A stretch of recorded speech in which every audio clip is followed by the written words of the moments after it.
So in this video, we're going to talk about electrical safety testing. Now we have three different testers. We have a Fluke ESA 612, Fluke ESA 609, and a BC Group ESA. Now, all of these different testers have slightly different functionality, but they're all designed to pretty much do the same thing, and that's to run through your electrical safety tests. All three of these devices can do ground wire resistance tests, earth leakage, and enclosure leakage or chassis leakage. Now the ESA 609 is not designed to do patient leakage and patient auxiliary leakage, where the 612 and the SA 2005 are designed to do patient leakage tests. So that's the main difference that you're going to see, and there's some little nuances to each of these testers that I'm going to show you. So let's just hit on some of the minor accessories that go with these pieces. The ESA 612 is designed, as I mentioned before, to do patient leakage, and you can see those connections right here. One nice thing about the 612 is you get this adapter that can do 12 lead, 10 lead ECG. So that's nice. Whereas you can see the BC Group, I only have 5 leads right there. So that's one minor difference that you can see between some of the accessories. You can purchase a different tester to do 10 lead ECG for the BC Group.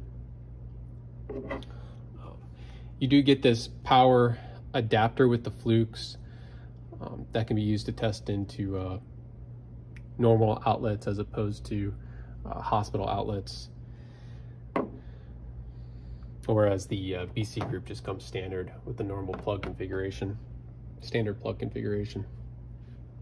One thing that's a little strange about the BC is this connector that they sell, and some people really like this Alligator clip. I'm a little indifferent towards it. I think there's good things and bad things about it. One thing is, it's got this little proprietary connection right here. So you can't use your multimeter probes or connections or Alligator clips in this device. So the Fluke connections come in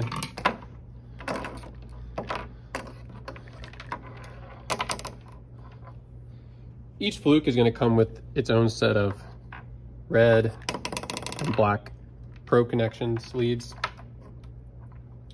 So it'll come standard with Alligator clip or standard test probe, point test probe. Okay, in this demonstration, we're going to run through the electrical safety test procedure that needs to be done for NFPA99 standard. I'm going to show you how to use the Fluke ESA 609. I'll also show you how to use the 612 and the BC Group tester as well. So to start out with the ESA 609, one of the first things that can kind of confuse a lot of people is they look for a power switch on this thing and they may not see it. The reason is there is no power switch on this device. There's no battery power.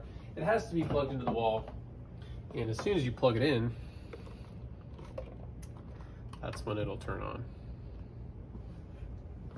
Okay, it runs a little self-test diagnostic, and then it's going to prompt us to select a standard. Okay, so we're going to select a standard. In this case, as I mentioned already, we're going to do the NFPA99 ANSI electrical safety test procedure. So, this standard depends on where you work, meaning location-wise, what country you work in, but also what kind of healthcare organization you work for. So typically if you're working for a healthcare organization within the United States, in a clinical setting, you're going to use the NFPA99 test procedure. However, if you work for a medical device manufacturer, you might be using the IEC 60601 test standards. If you work in Canada, you're going to use the CSA C22.1.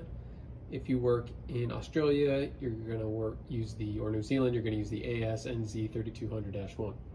And some countries don't have a particular, standard that they've developed, but they'll usually default to the IEC 60601 or IEC 65353. The IEC 60601 is a more stringent test, often done from the manufacturing side and may be done during the initial inspection or initial setup of a device, and then something less stringent, less cumbersome. At a healthcare organization, they may use something like this IEC 65353. So a couple things to note, and you'll see this new in the new NFPA99 guidelines. It is not required to test in an isolated electrical system. If you don't know what an isolated electrical system is, I have a video on that. But, it makes a lot of sense that they would eliminate any need for testing medical devices in an isolated system. And the reason is the line isolation monitor is already testing for leakage current. So running electrical safety tests on those devices is a redundant step, and it isn't needed. So I think they made a good decision there in getting rid of those. Okay, so to start out, I have as the first test that we would do the mains test, and I put that as optional. The reason is the mains test is extremely quick. Once you select your standard by hitting the F3 button, you can hit the voltage button, and it's going to measure the voltage, the line voltage, and you can check to make sure everything's correct, live to neutral, live to earth, and neutral to earth. This is just checking to make sure, one, you have power coming out of the outlet, two, there isn't anything strange like a reverse polarity or anything of that nature, which would mean if you ended up using that outlet with reverse polarity, you've actually introduced another fault condition into the testing procedure, so that would not be correct to test.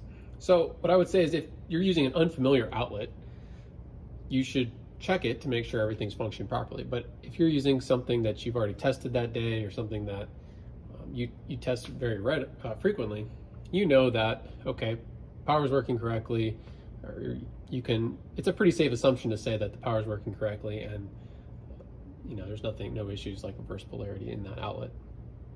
If you did run into an issue where a device wasn't powering on and you wanted to check to make sure that the problem isn't at the outlet, this would be one way you could test that.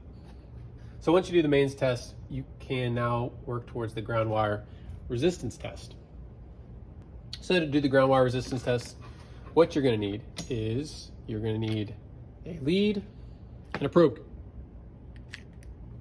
Right, so you have two types of probes. You have this single point contact probe, you have this Alligator clip. So what we're going to do is connect one end of the lead into the microamp ohm section here. We're going to switch the tester to test for resistance by hitting the ohms button.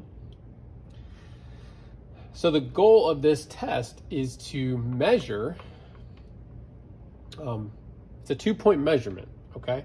So the goal is to measure the resistance from the ground point in the device to the ground point in the tester. And really testing the integrity of this cable right here and the plug.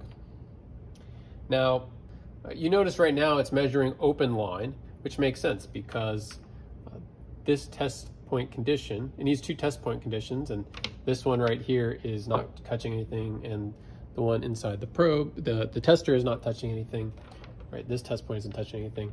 So we would expect open line to be measured. That makes sense.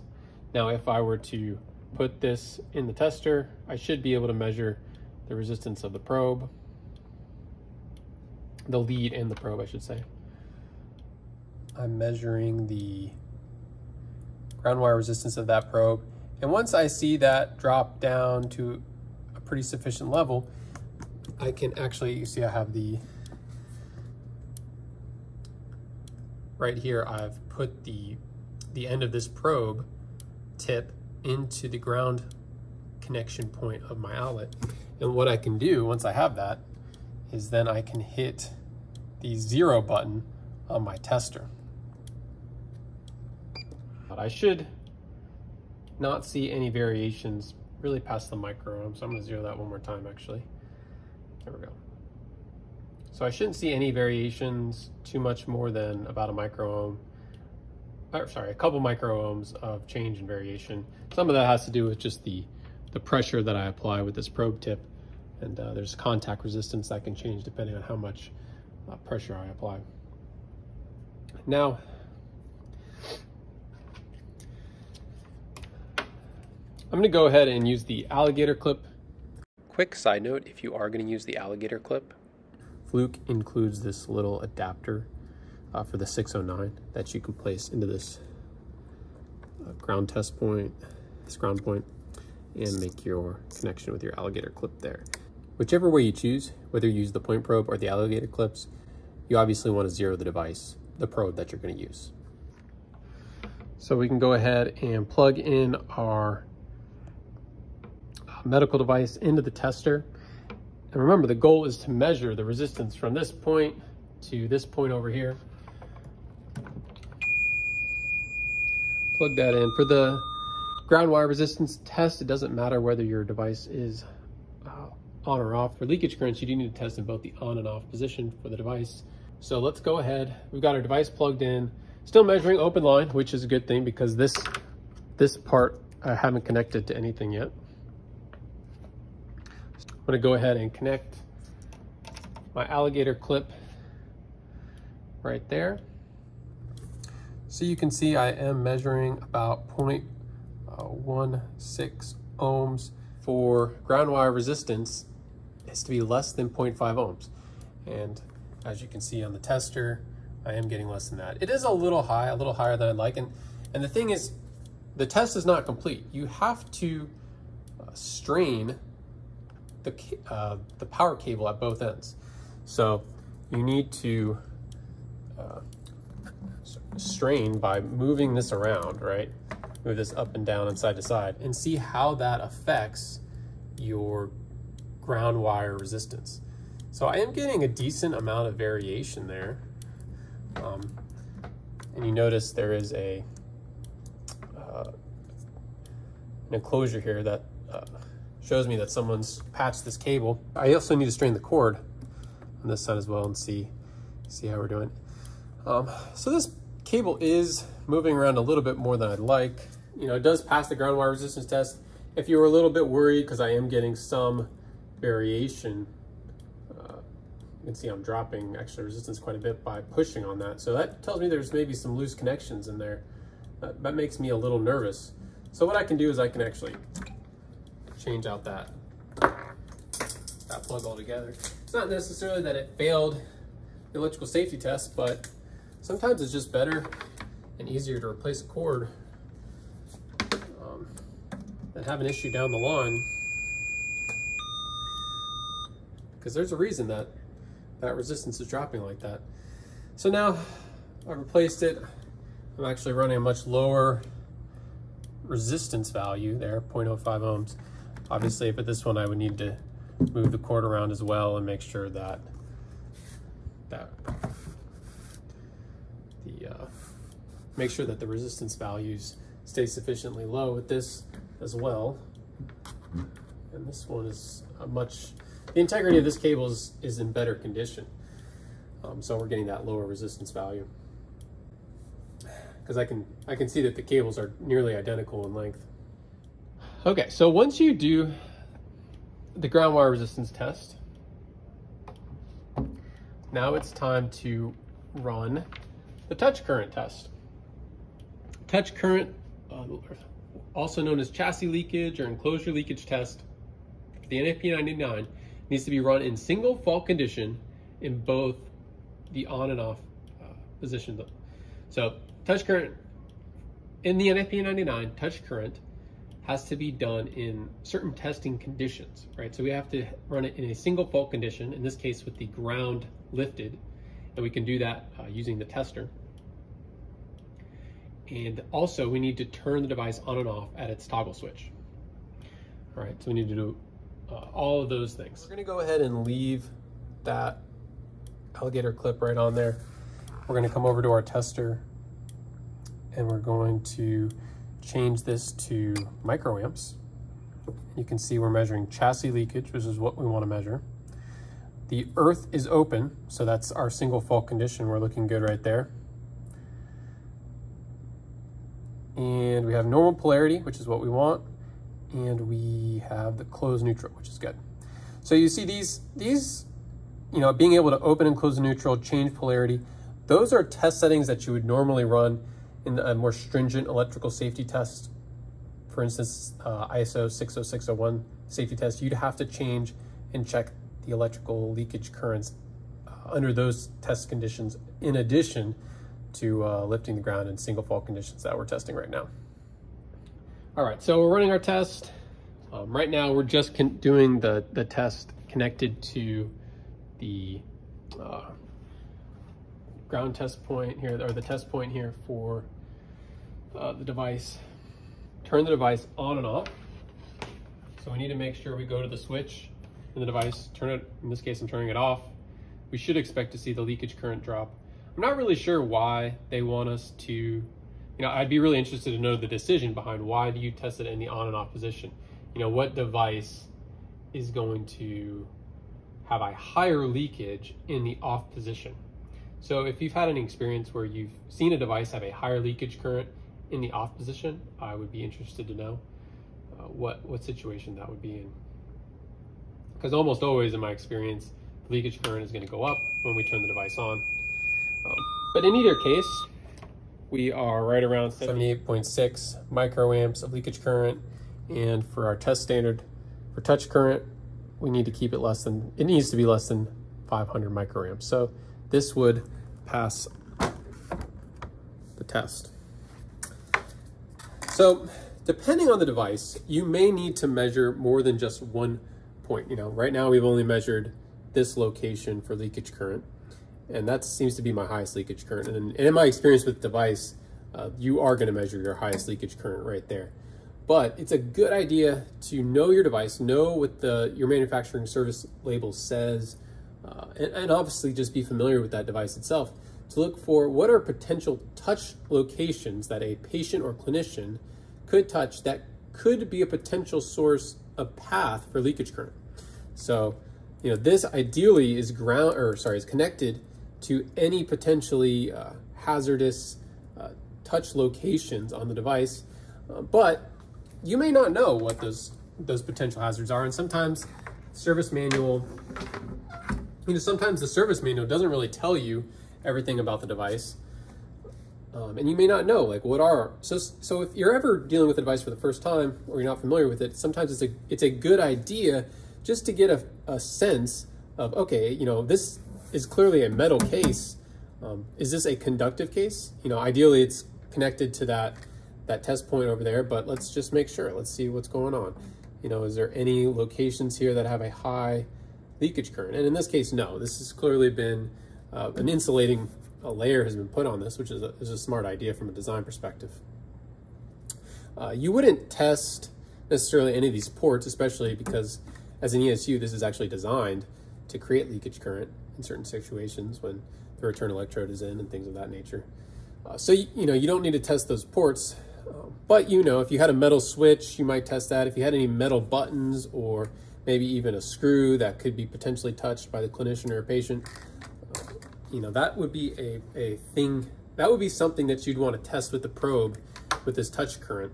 So you don't just necessarily want to leave, if you have a ground prong on a device, you don't just leave it there. You have to look at what areas are potential hazards. So, a couple things to remember with touch current. Single fault condition, you got to lift the ground, and that's done on the device. In this case, you can open and close that ground by hitting the F1 button. You're going to test it in the single fault condition, meaning you're lifting the ground. You will have to test it with the device powered on and off, and it's got to be less than 500 microamps. The next thing you might test for electrical safety is any device-specific test. So these things, could be something like a patient leakage test where you're testing ECG electrodes. For this device, you do an additional high-frequency leakage test, which I'll link another video to the high-frequency leakage test and how to do that. But we're not going to do that in this particular video. I just wanted to show the basics of electrical testing, safety testing for NFPA99 using the Fluke ESA 609. Okay, so we've covered the basics of electrical safety testing using the NFPA99 standard.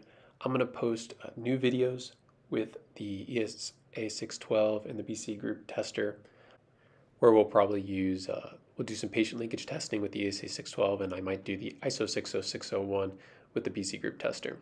Let me know in the comments if I missed anything or you want to hear about anything else.